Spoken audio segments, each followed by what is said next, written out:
Good evening, everyone. Welcome along to your Rabble show.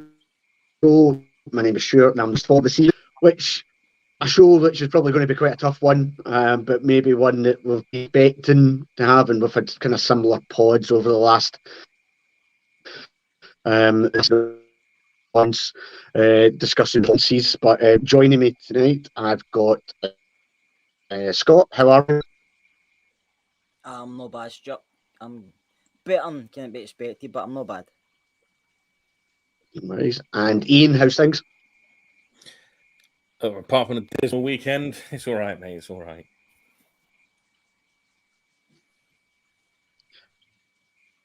And the return of the prodigal son, Ross. Ross, a belter of a show to come back, mate. Listen, sometimes are worth getting out of your bed first, Stuart. You know what I mean? My missus is demented listening to me. The boys in the group chat are demented listening to me. So I thought I'm just going to put my blurb out there into the universe via the medium of the Rabble. So here we are. It's took a lot, but Michael Beale's he's took me for the edge of my seat to right out my bed. So here we are. And okay then, let's get into it then. Obviously, Rangers defeated yesterday at Ibrox 3-1 to a really poor Aberdeen side, but we a performance which it felt like the same old story, Scott, doesn't it? On the way to the game, I talked to my mate. Both of us had that kind of trepidation about whether you just this feeling that we have that this Rangers side, it's going to be a struggle. That the performance levels are not going to be there unless we get an early goal or an early couple of goals. You can see how the game is going to pan out. I thought we started okay. We created a couple of more than decent chances. Dessers in particular, that one after 3 minutes, a nice ball by Tav. His movement's actually decent. The finish is woeful. I'm sure we'll talk about Dessers in more detail. He's then had a header. We've also had a Sima header. Cervantes has had a header. But once that happens, we then just hit these flat spots, and you could see an Aberdeen team just growing into it and gaining that confidence, and the stadium becoming uneasy. It happens too often, Stuart. We can't take our chances when we create them, and then we go back into a shell of everything going sideways and getting back to playing safe. And Aberdeen knew that was going to happen. The way they played, they sat deep, they were well disciplined. They took every me chucked at them. They know if they can't score in the first 25-30 minutes, we've got a chance here. Because we struggle to defend as well. Listen, Dessers has to score, but we all know what Dessers is like. I probably say one of the worst strikers we've had, and he's only been here, but looking over the past players we've had, he's poor. He's very poor, and he was a really bad signing. It's the recruitment that's actually cost us this season. The players to a point, but the new players haven't, apart from Jack Butland, none of them really done anything to set the head on fire, considering the ones we've let go. But no, after Aberdeen get out a first goal, the game was over for me, because this Rangers team's got nothing in it to fight back. They've got nothing. No leadership. They've sawed all, Stuart, and it's sad because the season's just started and the season's not over if the board grow a set, but which I feel they may have. But listen, as soon as that happened yesterday, everybody saw it coming. When Aberdeen scored, you knew it was going to happen. There's no balls in that team. There's no fight in that team, and some of the players are done. Some of the new players aren't good enough, and the manager just. I heard people saying yesterday standing with his arms in his pockets and stuff. See if he goes nuts and nothing happens for him, he gets criticised. If he stands there and does nothing, he gets criticised. Listen, the manager's out of his depth. There's nothing he could have done. But the players will have to look at themselves. I'm fed up with these players making the same excuses time and time again. And especially being Tavernier, I've sat and Ross was on the pod before me and I've bummed him up, and then Ross went away for a bit and Ross is coming back and Tavernier's still playing. That's how bad Tavernier is. But it's just one of the things. Some of these guys don't deserve to win the team anymore, but they're not getting replaced because they're favourites. And Tavernier's a big one for me. I mean, I've stuck him up for seasons after season, but he can't do it anymore. And because he's captain and will get dropped, why bring in the boy Sterling if you're not going to give him a chance? But listen, it's just our team at the moment. We need to change things, and it starts with the manager. But some of the players need to change. But we need to change the manager first and foremost. Ross, I think obviously we'll talk about the manager, and I also want to talk about the players, because I do think that the players have to take some responsibility on this. The manager sets them up. We've heard that he's very good tactically. He's great on the training pitch and stuff like that. So he will be sending them out there with a plan to win games. So I do think they've got some responsibility. But just wanted to touch on a point that Kerr makes there about, as soon as this team has a bit of adversity, the bottle seems to go, doesn't it? If things don't go their way, you've never got a confidence that they're going to come, that they come back into it. And that first goal is a prime example. Really, really poor in terms of just allowing a boy. I mean, he's not had to do anything basically to be standing 3 yards out to put the ball back. And as Kerr says, a setback like that, I think the vast majority of Ibrox knows what's coming. I think the issue for me is, and it's down to having a winning mentality. See, you look across the other side of the city earlier on yesterday, 95 minutes, the other team score an equaliser, they got the park and score a winner. See if that's us.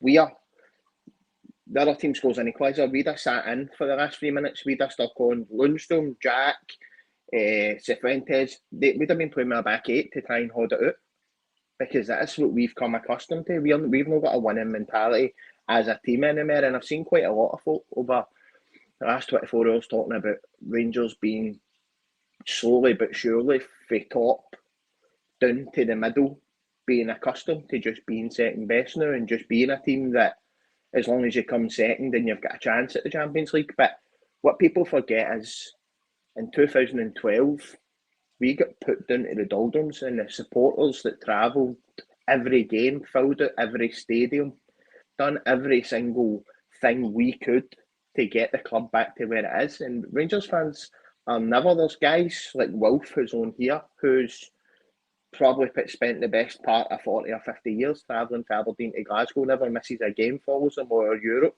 These guys are never, ever going to accept second best. And even a guy, I'm only 35, so I've had I had a good run up until I hit my 20s, and then we get demoted. But I'm never going to accept Rangers being just another club that will maybe win an occasional cup. And I think at the level, the board are quite happy because the money's going in. Many new Rangers stops, did you see yesterday? The team's not performing, the manager's under pressure.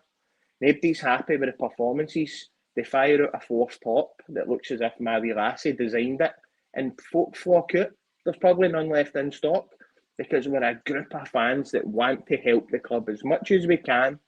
We'll spend our hard-earned. I say on here every time I'm on, I don't own a season ticket anymore. I gave it up to play football, and then since I stopped playing football, I've got my wee girls, so I don't go to the games. But I still fire the best part of £600-700 a grand into the club to get me and them kits, to get them training kits, to take them to friendlies. So everybody's willing to do our bit, and it seems to me that we don't have a board who have got that hunger to be the number one club in Scotland. We've got a board that are quite happy to finish second. We've got a manager who thinks it's acceptable, who thinks the performances up to now have been acceptable. And Kerr, touching on your point there with Tavernier, see the third goal yesterday? Now, I said it right at the time, put it in my group chat right at the time. What's he doing? It's a 60-40 to him. Jack Butland throws himself. Tavernier's 3 yards in front of him. See if Tavernier throws himself into that tackle like a Goff would, like a Butcher would have, like a Barry Ferguson would have, like real Rangers men for the past. Tavernier goes in and blocks that ball, and yet still 2-1, and you're in it, and you can go and put pressure on him, even get a point. We don't. Our captain isn't a winner. And you can tell me as much as you want, he scored 105 goals for Rangers. That's great.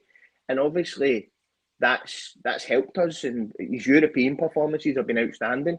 But see, when teams are sitting in and try to hit us on the counter, we need our right back to be able to defend first and foremost.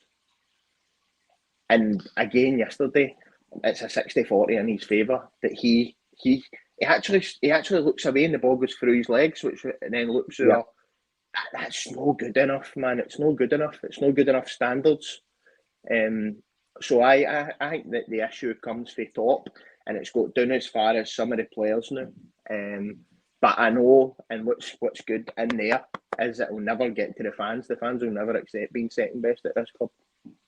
No, absolutely, and I think that the reaction that we've seen over, was that 3 home league games in a row where the players have been booed off is testament to that. Charles, thank you very much for your super chat. Very much appreciated there. Iain, into the second half, we've seen this team at times get a bit of a rollicking at half time. Yesterday, he made a couple of changes at half time. We now find out, no surprise, that another 2 injuries.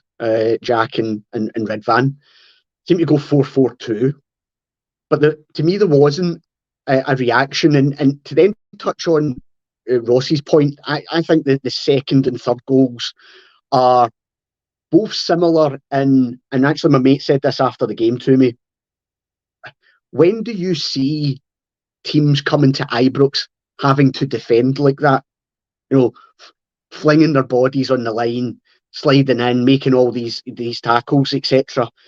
There we had two separate occasions where Rangers were pinned back, constantly failing to win the second ball, the third ball, the fourth ball still pinging about.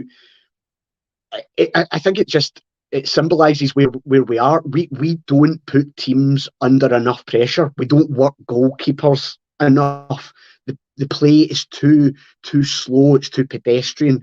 Crosses coming from deep, never getting to the byline. That sort of idea. I just thought my mate's point was really valid. So when maybe the best goal was the last time I can actually remember.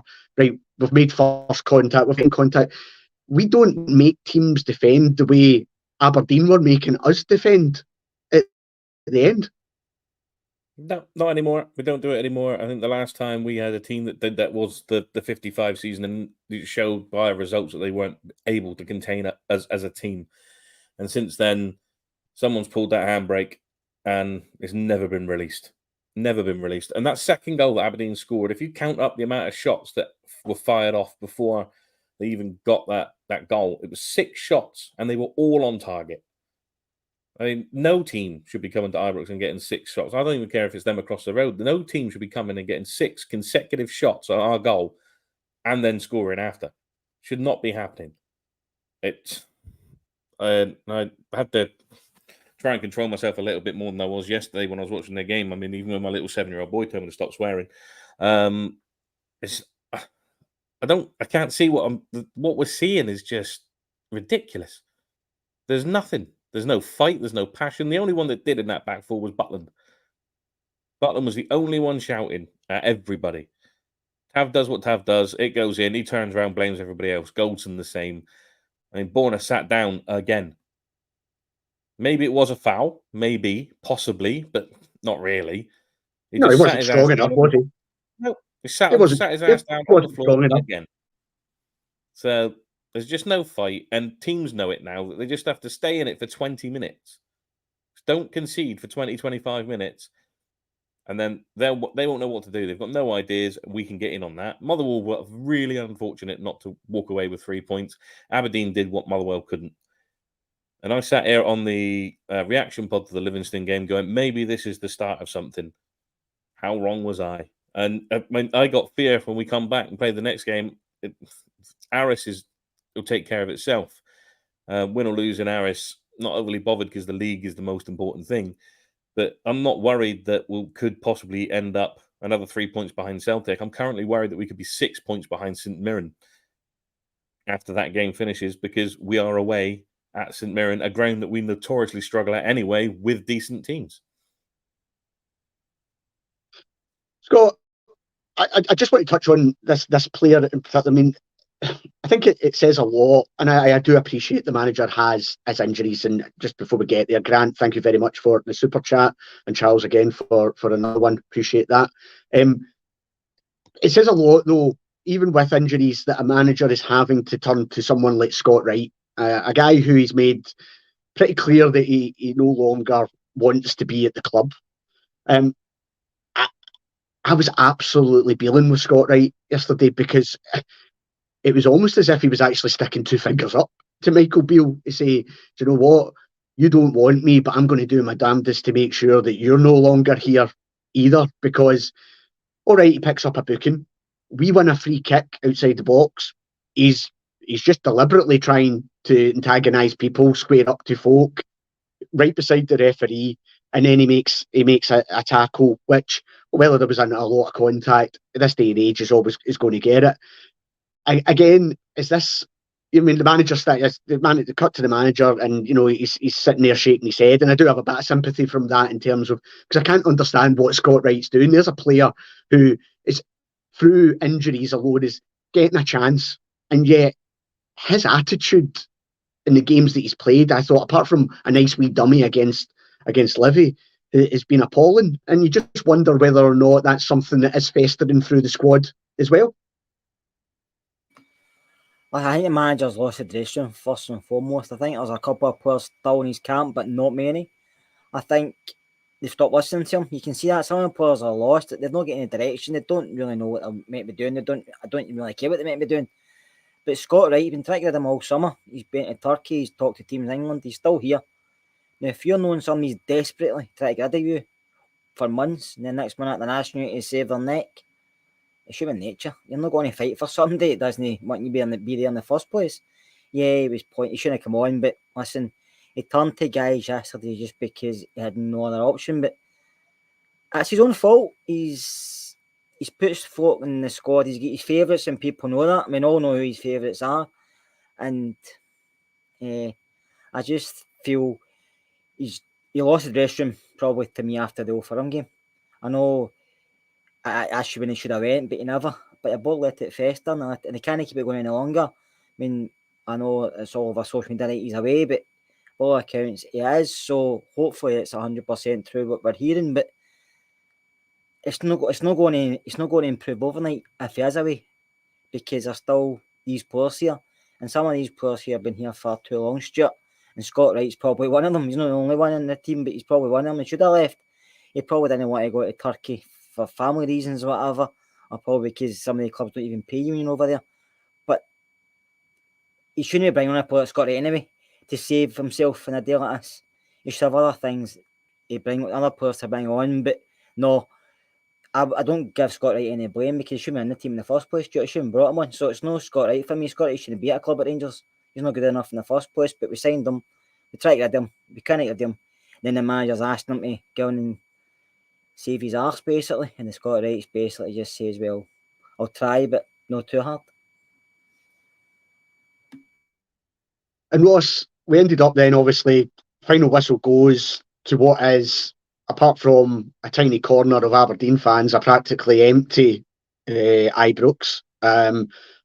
Like I said earlier, a third league game in a row, players booed off the park.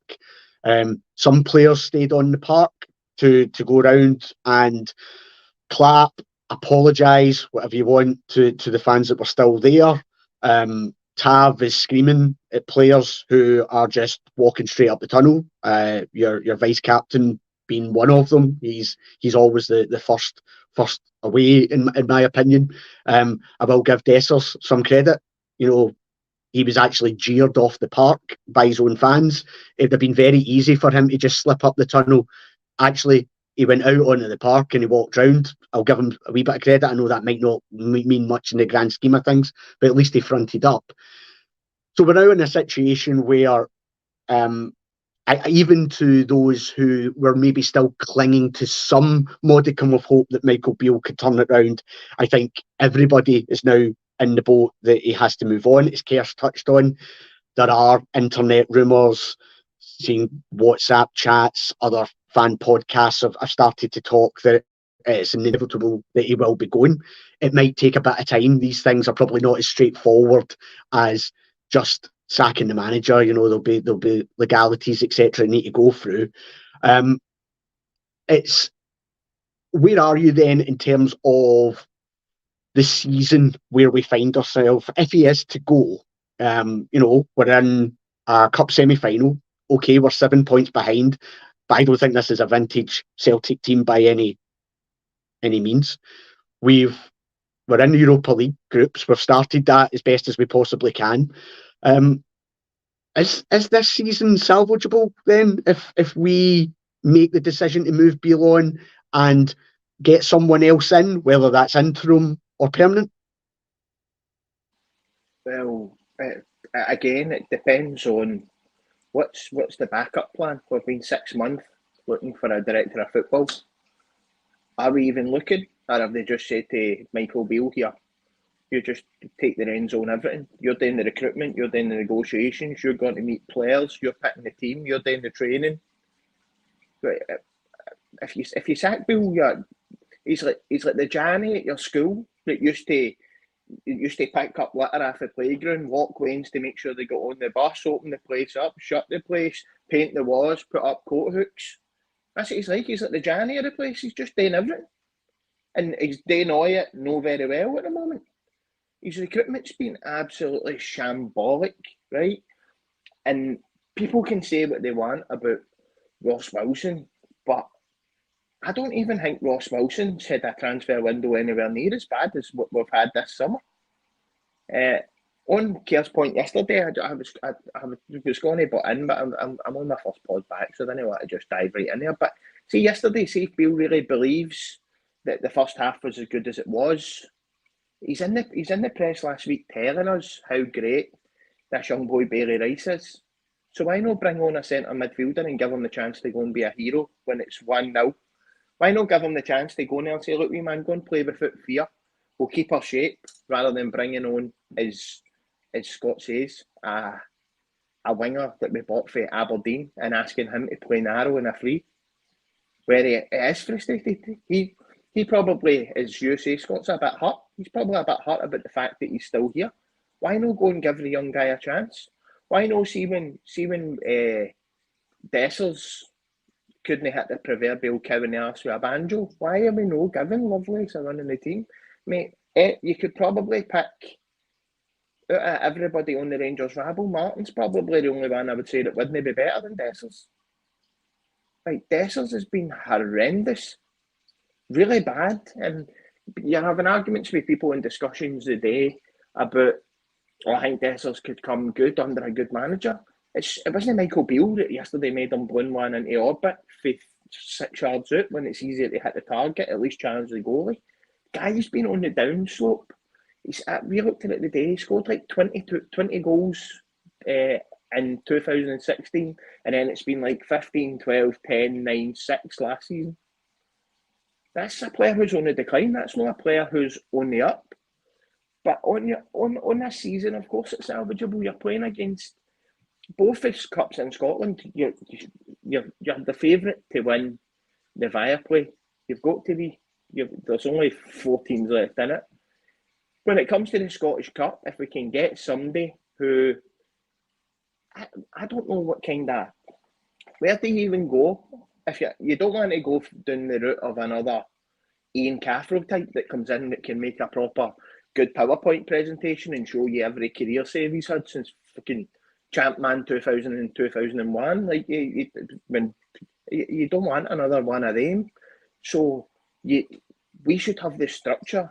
Ross Wilson's whole remit was to have the structure that if one person slipped out of position to a club, another one comes in.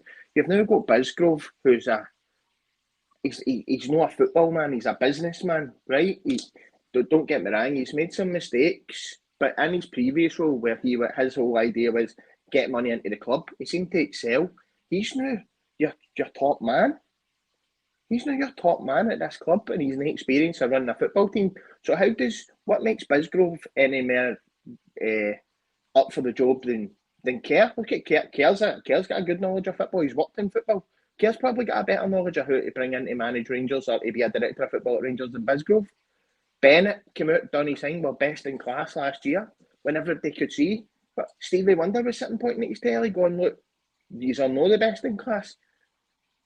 We've been ran shambolically, and because we're fans and we want to be the best, we just jump on it. I watched C.J. Noble yesterday, another good Rangers podcaster, somebody who's built up a following over years, and he's like Marmite. Some people like, I think he's excellent. I think the effort he puts in. He's now sitting in the back. He's sitting in the front seat of his car, parked in his driveway, doing podcasts because he's going, why the fuck should I take the time to edit a podcast for 2 hours on somebody that's not giving me the effort? But that's somebody that's worked hard and plodded away for the last 5-7 years to make up a podcast. And even people like him are now scurrying to it. Why should I put the effort in? So we've not got that for the full club. Nobody knows where we go for you, because it's just stumbling from one shambles to the next shambles to the next shambles. And it's been like that probably since Walter Smith, God rest him's last spell. We've gone for the cheap option. Even gone back to like Gwen and the players revolting against that, and the club just folding for the players because they didn't want to do double training sessions because we go to the bookies at 2 o'clock and he's out golfing and I'm not doing a double session, and I love Monster Munch, mate. There's no a Monster Munch Anonymous, so I can't give them up. I'm addicted to Monster Munch. That's what happens. So the club, the point I'm getting at, and I'm dancing around a million subjects because, as I say, I've been like a bomb in here all day, go sick of listening to me, is that we're a shambles all over. And I don't think we've got the right people in place, the right credentials in place to be able to go and recruit a good director of football, to be able to make a long-term strategy that says, if we get this guy in, then he'll see us to the end of the season. See the likes of, I don't know who you do. You just get somebody that's going to just come in and take me shit for the rest of the season? Is that what you do? Because they're not going to be any money to spend this season, is there? Beale's blew every bit of cash we had on absolute crap that's going to be stuck here for the next 4 years. My point is, for the top to the bottom, it's just a shambles, and there's rudderless, there's no direction, there's no football men on the board. And if you listen to Souness, he more or less told you that's why he didn't want to get involved. He didn't think there's enough football men in the club that want to be football men. It's all businessmen that are running us now. And that's all they see us as, a business. The football club's a byproduct of them making money and justifying their salaries. Iain, I want to bring in just on Ross's point then, in terms of if he is gone, which is looking increasingly likely. I raised on a pod, I don't know, maybe 6 weeks ago, when should we become concerned with the fact that we haven't appointed a director of football, sporting director, whatever you want to call them? Because there was already snippets at that point to say, maybe people were starting to feel that Beale wasn't the right man. So what confidence, as Ross quite rightly points out, do we have in somebody like James Bisgrove, who is clearly talented in certain areas of his job spec, but we've been here before when businessmen appointed Pedro Casinha. They get taken in by some PowerPoint presentation that he did, and as soon as he did it to the players were like, "What the fuck is this?" That is a concern for me, is the fact that who makes the decision then about either who comes in on an interim basis or who takes over permanently if we don't have that director of football where we've been told before, one, they will be replacing Wilson, and two, that's the reason they need to be that kind of bridge between the football side of it and the kind of more commercial side of running the club. When Wilson went, it should have taken no longer than probably 4 weeks to locate, talk to, and try to bring someone else in, and it should have been done quickly. They decided not to bother and let Beale, as Ross said, deal with everything, and it's blown up in their face. We have, according to newspaper reports, and the club have denied every single one of them, spoken to certain people, and they've all turned it down. If we have spoken to these people and they have all turned it down, there's another massive red flag. Why does everybody turn it down? And some of these were supposed, I hate the term, Rangers men, who didn't want anything to do with it. So I can't say I've got confidence in Bennett and Bisgrove to bring in a director of football anytime before the winter transfer window, because they're probably looking at it now going, well, we can't really do anything until January, so we've got a lot of time to do it. which also means that they're going to be the ones, if these rumours are true that Beale is gone, to bring a manager in, whether that be till the end of the season so they can work out what they're going to do, or just a new manager as a whole from what is a lengthy list of managers that are out of work. But the bigger names on there that people would be looking at, they're not going to come to Rangers at this point, because I don't think we can afford to pay them. There's, I don't know, the confidence that I had, because I had big hopes that when Bisgrove came in, and I think I was on the Daily Rabble with Martin when he came in, and all the rest of it, saying that I thought it was a brilliant appointment because he was excellent at what he'd done before, so it kind of makes sense that he takes over. Part of me's worried that Bennett and Bisgrove were the reason that Beale's here. I don't believe that Park and whatnot on their own made that decision. I'm sure Bennett and Bisgrove must have had some sort of say on Beale coming in, because it was going to be them taking over for this season. So let's get their man in place, ready to go, get him a good amount of time in. So I have no confidence in it. And as the super chat says, I mean, I was in the process of planning my trip up. It's not an easy thing from Norwich to get to Glasgow, and I've put it all on hold. I'm not doing it. I'm not going to come up there and pay my money to watch that. They don't deserve to have my money until stuff starts to sort itself out, both on and off the pitch. Some good things have happened. There's lots of small stuff I can do when I'm up there now. But if the product on the pitch remains like that and he is still in charge, I don't see me coming back up anytime soon. It needs to be sorted, and it needs to be sorted now. Who does it and how it happens, I don't know. But a director of football is a must. We can't do this again. Kerr, we've talked about the manager, and it's absolutely clear that it's not worked. He doesn't have a hiding place, because he was very clear from the start that he had say over transfers. It was, he wanted that. That was something that he wanted to do. So he's went out and identified these players. He's went away and spoke to them. It's absolutely clear that other than Butland, no one is impressed in terms of his new signings. Where are you on these signings in terms of, is it a case that Michael Beale just can't identify good players? Or are these good players, but for one reason or another, that either they're letting themselves down, they're letting the manager down, they're letting us as fans down? Where are you on these signings? And obviously Dessers has taken quite a bit of criticism. Lammers I'm struggling with, because you see wee flashes from him, tidy feet, etc., drops the shoulder, goodbye, and then other times, fall over the ball. So Fuentes, I've seen people putting in the chat, was meant to be the missing link. And I'm not sure exactly what that link is at the moment. What is he bringing? Where are you on these new signings? Are they bad players recruited by a manager who can't identify them, or are they good players but for whatever reason are not performing? Probably a mixture of both, Stuart, but I think players like Dessers shouldn't have been signed in the first place. I don't think he's good enough. To be honest with you, that's just my honest opinion. I don't think he's anywhere near good enough for Glasgow Rangers. Sterling, you can give him a bit of leeway because he's not been given any game time to show us if he's good enough or not, because he can't get a game by Tavernier. Jack Butland's the only one that's really impressed. I know he's let a few goals in, but he still kept the score sheet down quite a bit with some of his performances.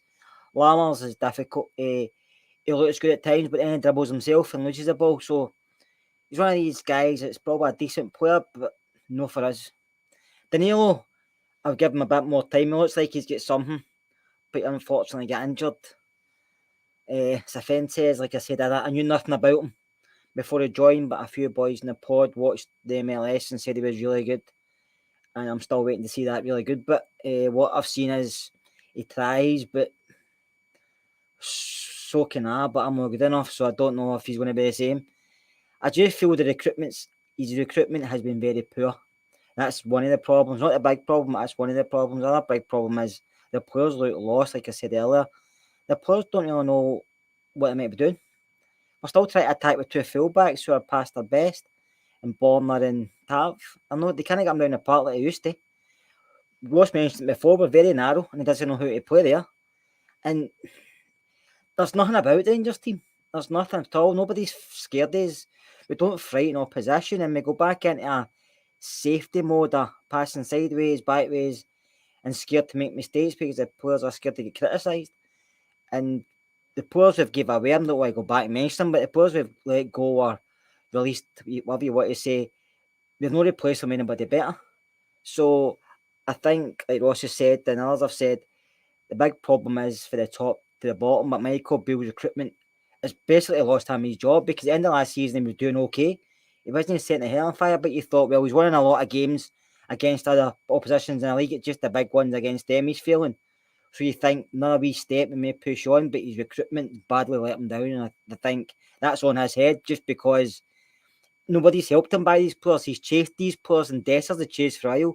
And I can't understand why he chased them for a while because he's so bad. But not his recruitment has let him down. So it's on his head. I'm sorry. Apart from Jack Butland, there's nobody really stood out. Ross, where are you on that? I mean, are we of your opinion that actually, not for all of them, because, you know, some it just might not work out, but have you seen anything from those players that suggest that if and when we get a new manager, that there's something there for them to work with, and actually, you know, maybe with more of a structure, more of an idea, maybe playing players in right positions, if we want to say that actually some of these guys can actually come good and produce something for us?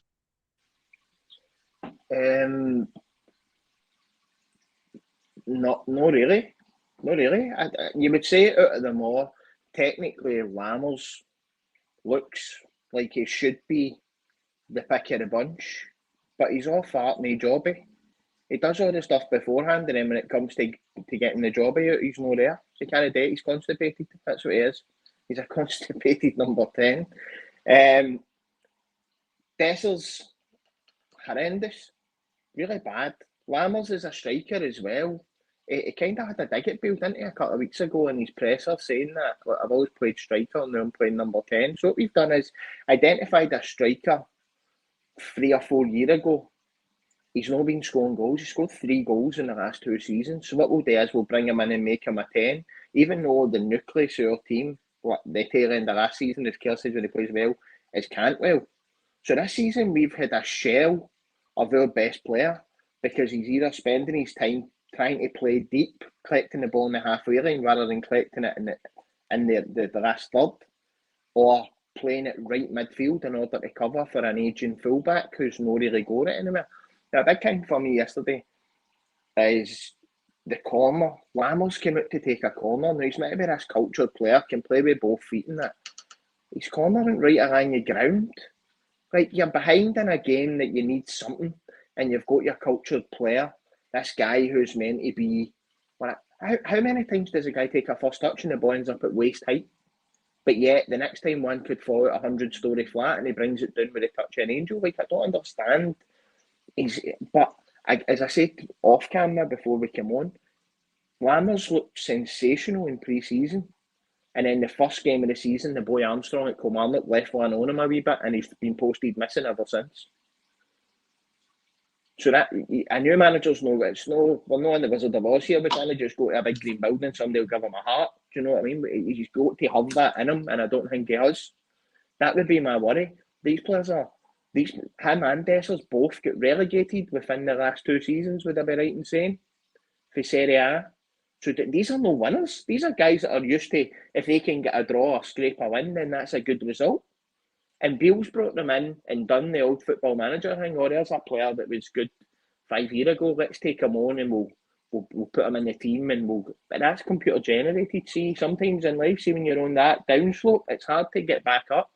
And especially knowing the pressure of playing at Rangers, where every draw or every misplaced pass even sometimes is really bad. You've got the boy Sterling, who was Stoke City's player of the year last year. We bring him up here, bring him in, and he doesn't get a sniff because we're feared to drop Tavernier because he's the captain. The team pivots around him. But what's the best game we've looked at the back this season? And I'm going to go back to Stuart and Balogun. They looked like our best central defensive pair this season. When it came to a big tough game against Livy, no being bullied. Ballaghan's not been seen since, and Suter's been dropped to bring Davies back in. But I just feel as if the new players are not being given enough time, some of them, and the ones that look as if they've got a bit are not getting any time at all. You look at Danilo. We watched him when we were linked to him banging in goals for Feyenoord in pre-season. He comes here, we're told Dessers is 2 weeks behind. Dessers is the one that's led the line, and Danilo's either playing off the left or picking splinters at his arse. Make that make sense? Because Beale felt as if he had to justify chasing Dessers. Again, going back to CJ Noble yesterday, he's talking about it. Everybody at Rangers who was involved in recruitment got together and decided Cyril Dessers was their number one target this season. That tells me that folk don't really. That tells me that folk don't know what the expectations at Rangers are, whoever made that decision. Hi, Martin. Good evening, gents. Stuart, I know that you don't have access to these, so I'm just going to bring them up really quickly and then I'll leave you guys alone. We've got a few super chats in. Stuart, the first one is from Charles. Thank you, Charles. Well, two are from Charles, so thank you, Charles. I didn't want Beale supported him. No more rookies. Also, pissing himself laughing that he was the brains behind Gerrard when he'd an experienced manager, and also good to see Ross back. Charles' second point, Stuart, is we are ranked rotten recruitment wise. That needs to be changed. So if you can remember those 2 points, Stuart. And the final super chat is from Grant. Thank you very much, Grant. I ain't buying anything from the club until Beale is gone and we get a manager who has been there and done it. Kind of the same point Charles is making. As soon as I saw we were 1-0 down, I knew we were going to lose. I don't trust this board. So I'll leave those comments, Stuart, in your very, very capable hands. Just for that, Martin. Iain, you've touched on this. And just going on there, Grant's point. How dangerous it is for this Rangers board at the moment that a fan base that has, Ross touched on this, so loyal to this club, and we'll never accept second best. But you've touched on the fact that you were in the middle of making plans to come up. You're no longer going to do that. Seen a Betis game where it wasn't a sellout. Can't remember a last European game. Ibrox, it wasn't a sellout. Fans leaving in their droves early doors yesterday. Are we at that point where this is a tipping point for many fans, where that loyalty, that to come back from where we were, getting 55 and the goodwill that was built up over that time, how close are we to that, losing that? For the most part, we're kind of already there. And you've got not just me. I mean, look at James, who is a lot damn closer to me, living in Helensburgh. He's already said he's not coming back until Beale's gone. He said that since the Old Firm game. He's not coming back until Beale's gone. I think Robert's taken a season ticket at least once since that game. I mean, I used to travel up with a supporters club that Craig will know quite well, the Plymouth True Blue Supporters Club. We used to come up all the time. There was a bus all the time. I'm pretty sure there still is. Why would you want to do it? I mean, it's 6.5, 7, 8, possibly 9 hours on a coach or in a car. Why would you want to do it? I know that we're all loyal fans, and I am. I was there, obviously, 2012. I've been through it all with everyone else. But it costs me the best part of £400 to come to one game. And although I do have a season ticket, who I have just for various reasons this season not been able to use because financial crisis is hit quite hard. So someone else has taken that for time being. But when I've got it, I'm usually up and down the road as often as I possibly can. Why am I going to spend that amount of money when I'm not getting it back in return? Ross is right. Like CJ Novo's been saying. Another one has been saying it is it's Steely. Again, another one who's Marmite. People might not like Steely that much, but he's right. It's if they're not giving it back to you, the amount of what you're giving them, why would you want to spend that amount of money to travel and see it? And the people that come from a damn sight further away than me, I've met South Africans at Ibrox. I've met people that come over from America. I mean, seriously, these people are just going to get on a plane and come over to watch this product. I wouldn't. Would any of you? Well, yeah, look, you will always get a core who will be there, but I do think it is. I think that goodwill is leaving many at the moment. But Kerr, if the inevitable happens, and just to repeat, there is no news at the moment, but there is kind of growing social media comment that there will be an announcement, whether that's tomorrow or some point next week, that Michael Beale will move on, but that's not confirmed. That's just social media rumours, but some fairly reliable sources saying that. We cannot keep doing this, Kerr, can we? Cannot keep appointing managers, letting them to bring in their own men, and then a year down the line, it's not sustainable for us as a club. So where are you on, do you see us going out and trying to appoint someone on a permanent basis, because we've only just started October here, or do you see us maybe getting someone in on an interim basis to allow us to maybe appoint a director of football and then have more time to make the choice, which has to be right? We cannot do this again. We cannot keep going through. We haven't done it as a club before, just turning over managers all the time, but here we are. We now seem to be doing it. So where are you in terms of the approach that you think the board will take? I don't think Michael Beale would be in the dugout on Thursday, put it that way. I think he'll be away by that time.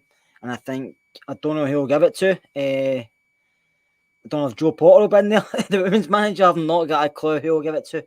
But I think next manager should be probably just till the end of the season. I know it's only October and there's a long time left, but I don't feel this board's got enough in them to appoint another manager permanently at this moment in time. So I feel it has to be somebody. I know in terms it's supposed to be quite short and it's only October, but I think they have to focus on the director of football first, or bring somebody in, like Ross mentioned earlier, somebody that knows a bit about the game before they go out and look for another manager. Now the new manager, or the next appointed manager, maybe still be in a job, may not be in a job, but even guys who aren't working, Stuart, there's guys out there who haven't had jobs for a couple of seasons and more. They're all basically looking for ones who are experienced. They're looking for 4 million plus. We're not going to spend that money on a manager because one, we've not got it, and we're not going to spend that on a manager. And people are saying we can't keep having project managers. So who are we going to go for? That's how you need to bring in a football manager who actually knows where to look and what to do. Do we look further afield, as in out with Europe, or even further than that? Or do we go down the routes everybody keeps mentioning, ex-Rangers players? To me, that's a no. Some of the names mentioned, that Kevin Thompson would take this job because he's not experienced enough, and Kevin knows that. But Kevin would love to be involved at somewhere in the club, and I think he should be, but as manager, probably not at the moment. I don't know where the board goes, but they have to bring somebody to help them. I know they spoke to Souness before, and it never happened, but they have to bring somebody in that actually knows about the game, actually knows about how football works in general, and because unless they do that, we're going to have the same problems in 12 to 18 months. So I would go get somebody in at the end of the season, and there's managers out there you could bring in the season. And I mean, personally, I would go for Neil Warnock. Not everybody's cup of tea, but I think he was sort of the dressing room out. And I know he's 74, but just somebody that would come in and kick asses, basically show these players they're not entitled to a game unless they actually prove it. So some of them haven't been given I know it's no old school days, and we're going to go and slap players, but some of them need that, because some of them players, doesn't matter how bad they play, they know they're playing the next game. I mean, will Souness come back to help out? I don't know, because he's had a chat before. I mean, Barry Ferguson's getting mentioned. I want to bring Barry Ferguson back to Rangers if I was paid, and that's just me. Barry's been an awful manager and coach in his time. He's better sticking to being a pundit. But I don't know where they go. But I know myself, Michael Beale will be here on Thursday, but I don't know where we go. But I think we need a director of football in and somebody who knows about football before we're going to appoint a manager.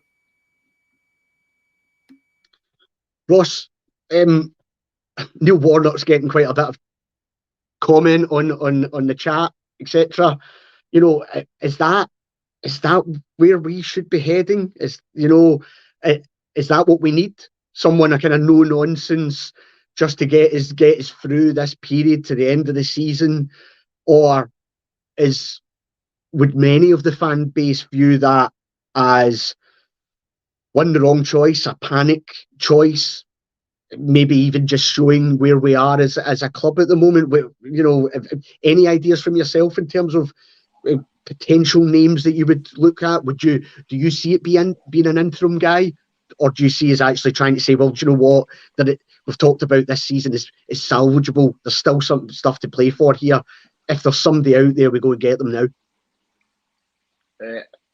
Again, I don't think you can get a manager until you've got that structure ahead of them. So it would need to be interim. Who you get on an interim basis, I don't know. I don't know the kind of manager we need. Somebody like maybe bring in Warnock at 74 and give him a fucking 8-year contract or something. But do you know what I mean? You'd have to wheel him at the place. That's how daft we seem to be run as a football club at the moment. Somebody like Warnock coming in who takes no prisoners. And I made a joke in the group chat the other day that when they were saying, Bill's no come out for his presser yet and all that, maybe there's something happening, and I made the joke, but I was being serious at the same time, like, he stayed behind in the dressing room for an hour. No, he's not got to end up by the throat of that. He's just got a PowerPoint up showing them how good Dessler's positioning was, because it added to the XG stats, and like we've got somebody in there that I can't imagine. Can you imagine Michael Beale going up to a James Tavernier or a Connor Golson and giving them the riot act? No. Is that what they need? Is that maybe what they need? A proper somebody that's going to drive the standards up? Possibly. Who is that? I don't know. And if you're getting somebody who's trying to get the standards up, is that the type of person that's going to play the kind of football we want? So that, listen, this is why I'm semi-retired for podcasting and just come back when there's a big news story. Do you know what I mean? That's why I'm not on the board at Rangers Football Club, although I think I would probably do a better job than most of them. It's a big decision. I don't know, and that's why you need that director of football, because we're fans, we're passionate, we want an answer now. You need somebody that's got a strategy that's going to look at the next 5, 7, 10 years and say, well, if we get him for 2 years and he does well, then we can look at this one that's up and coming. So if you go right in and take Neil Warnock and he just comes in and boots arses all the dressing room, does that lose some of the players? Because I think some of these players would take kindly to that. Mm-hmm. And then it would be agents putting. So it's a real balancing act, and it's also a real issue that it's got to this stage again so soon. Kerr's one of the people, when Bill came in, I gave him a chance. Kerr said, when we spoke privately, and on the podcast, I'm sure as well, that Bill was never the man for the job. My dad's a Yoker Athletic diehard supporter. I've been brought up a Rangers fan. My dad's watched St Johnstone, now watches Hearts. And he said to me for day dot, Ross, he's full of wind and pish. Every press conference full of bluster and talks about this and talks. And I bought into it because I'm a football fan. I'm passionate. I want my club to do well. I want to see the good in what's going on at the club. But see now, when I sit back, I'm going to go down to the house and go, fuck, you were right again, Biggin. Because he has been. He's a guy that sold himself and sold. If you listen, there was other competitors in for the job, and his PowerPoints what sealed it. He's somebody that he's a good motivational speaker, but that doesn't make him a good football manager. And that's something that we as fans, and that's why it should be somebody that's got a career in football, that's the Rangers director of football. Because see, we as fans, we would pick on passion. I would say, go out and get this one, or you'll get somebody else, go out and get that one. Or some people want a Rangers man, some people want somebody that's nothing to do with Rangers, other people want an experienced manager, some would go for another project. But it's not up to us. We're just here throwing money at the club and supporting and hoping for the best because we love Rangers.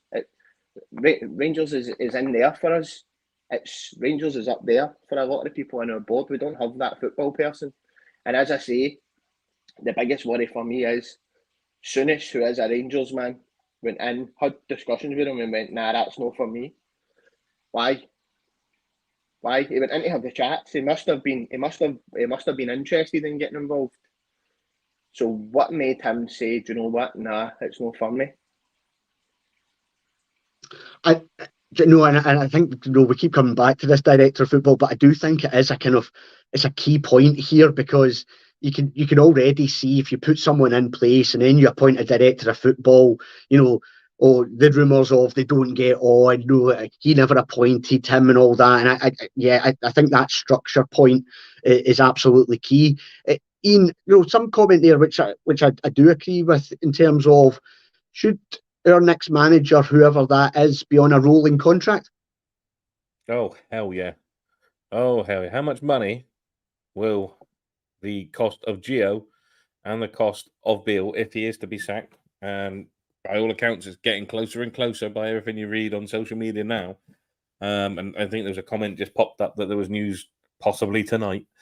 How much money are those two going to cost us? So, yeah, rolling contracts from here on in. No more big 3, 4, 5 year manager contracts.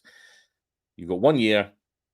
We'll look at it again next year. If you do a good job, brilliant. We'll look at doing another year. If you haven't done a good job, then we'll sit down and we'll talk and see which way we're going to go. Oh, there's so many names flying through those comments. One that did sort of pique me up a little bit was, well, and I'll probably get some flack for this, but was Solskjaer. Did a good job. Did a good job. I'll bring Scott Kerr in and that. Look at it. But Scott, did he not do a better job than the man that you've got in charge currently at Old Trafford? He got you second. Not that I'm saying that we want to finish second, we want to win the league, obviously, but it's slightly something different. Everyone's going out for the same stuff, saying Kevin Muscat, Kevin Thompson, Barry Ferguson, who I wouldn't touch with a barge pole. He's not even a good pundit, let alone a good manager. Neil McCann. I said I'm going to get some stick and it's coming already. I'm not saying he is the person for the job, but at least it's something different. It's not a Rangers man per se, which I'm with you. That's a no, straight off the bat. So Kevin Muscat, I watched Kevin Muscat's team on YouTube playing in a top of the table clash the other day, and they were awful. I'm not saying that I want Solskjaer to come to the club. That's not what I'm saying, but it's something like that, something away from what we're used to. Not bringing in somebody that a couple of seasons ago, as soon as the chance came, was to run off the Villa with his mate Gerrard and tell us all, but I really love the club, I want to come back. And the way he came back in as well wasn't exactly brilliant. It's just something different, and I like the fact that people are putting different comments out there. It's not me saying I want Solskjaer as the manager. That's not what I'm saying. We can't be going around the same tree looking for the same fruit to come in every single time. We need something different. Kind of agree with Scott a little bit. Someone like Warnock, at least the mentality of somebody like Warnock. And I'm not ageist. He went to Huddersfield last year and turned them around and saved them from relegation. So he can still do a job in a very difficult league. Look at Roy Hodgson at Palace. There weren't many Crystal Palace fans that gave him any hope of doing anything. He kept them up. All right, he's not had a particularly brilliant season and he has been in hospital, but he picked a fight with a player who's probably young enough to be his grandson. He's got fire. That's what we need. We need people with fire, and we're not getting that. So, rolling contracts from here on in, and something different, someone who's got something about them, but ideally a winner. I just like the fact that people were thinking outside the box. That's the only reason I said it. A super chat there from Big Dave. Thanks very much. There, new manager, new captain, zero losers and confidence. The players clear out from top all the way down. Just need to make it to the end of the season. Kerr, I'll come to you just to finish off the pod for this evening. Then, Glasner's a name as a free agent I think is interesting and maybe somebody that we could look at. But sum up your thoughts in terms of where we are. So just to repeat, there is no news. So as it currently stands, although more and more from social media and now some journalists are getting involved to say that potentially there will be an announcement soon on Michael Beale's future as Rangers manager. So, Kerr, just sum up in terms of where you are at the moment and what your hope is for the week ahead. The week ahead, I think I hope we go to Cyprus and get a result, and hopefully Michael Beale's not in charge of the team. Listen, the season's not a write-off as yet because it's still in October. There's still a lot of football we've played. Yeah, we're not playing well, and there's not a lot of confidence here. But if you replace the manager, I'm not saying it changes everything, but it might make a bit of difference where, as we can get a cut of trophies, we can still keep going in Europe. And yeah, Celtic don't drop many points, so I don't see he's maybe clawing that back. But in football, you never can tell. But if you keep going under Michael Beale, it doesn't change. So we need to change it, and we need to change it. And I feel like I said, they won't be there on Thursday anyway. And it just depends on you, manager-wise, Stuart. It depends. It comes down to money. Something I said to you, some guys that are working for $4 million plus, we can't afford that. So it comes down to money. We could look all over the place, but it comes down to money again. And I know people shouting for Derek now, McInnes. I know Derek, but I'm going to give Derek's had his chance, and I feel it's too big a job for Derek just because I know he's a die-hard Blue Nose. I mean, he was when he was younger. Obviously, he's been a football manager for a good few years, but he used to go in the supporters club and that with him, Derek, and he was a Blue Nose. I've sat and watched Rangers win the league next to him and stuff. So, listen, it wouldn't have bought me if he became manager on a personal level, but as a football-wise, no. He's had his chance, so not for me, but it just depends. It just depends what the board want to spend and who want to get in. But I do agree, it has to be a rolling contract. Doesn't matter who we bring in. So I feel I'll be in term until we can sort out the football inside and then go for a manager further down the line who maybe can lead us forward. But you just need to bring somebody in who can steady this ship and point the players back in the right direction. Maybe give them a bit of focus and just get them to start the basics right again. That's what we can't do the basics right, and if you can't do the basics right, you're going to struggle. And just the CGM, I'm going to stop talking now. I know. I think we all will. Look, it looks as if there is kind of breaking news. Fabrizio Romano's now come in saying that it's pretty much done that he's going to go. So, I think there probably will either be something tonight or first thing tomorrow morning. Here in the Rabble, we will be all over that. I'm sure we'll try and do Rangers reviewer saying he's gone. Okay, so you say earlier, right? I told him earlier, I was right. We'll wait for the official announcement from Rangers, but I'm sure here in the Rabble we'll be all over it and do some breaking news stuff if it does come out either later tonight or first thing tomorrow morning. Guys, look, I just want to say a big thanks to Scott, Iain and Ross for coming on. These are not easy pods to do in terms of when we're on the back of another disappointing result and talking about sacking another manager. So I really do appreciate your time tonight, lads. I know it's not an easy one, but I thought you all spoke excellent tonight, so really appreciated. Just for having us, guys. And for everybody in the chat, look, thanks as well, for all your comments and stuff like that. It's great that you're all participating. Our viewers tonight will probably be through the roof, as is normal with this. When these are happening, but no, really, and we will be, like I say, back if there is any breaking news. But for the moment, thanks all for listening, and we will speak to you next time on the Rangers Rabble podcast. Cheers.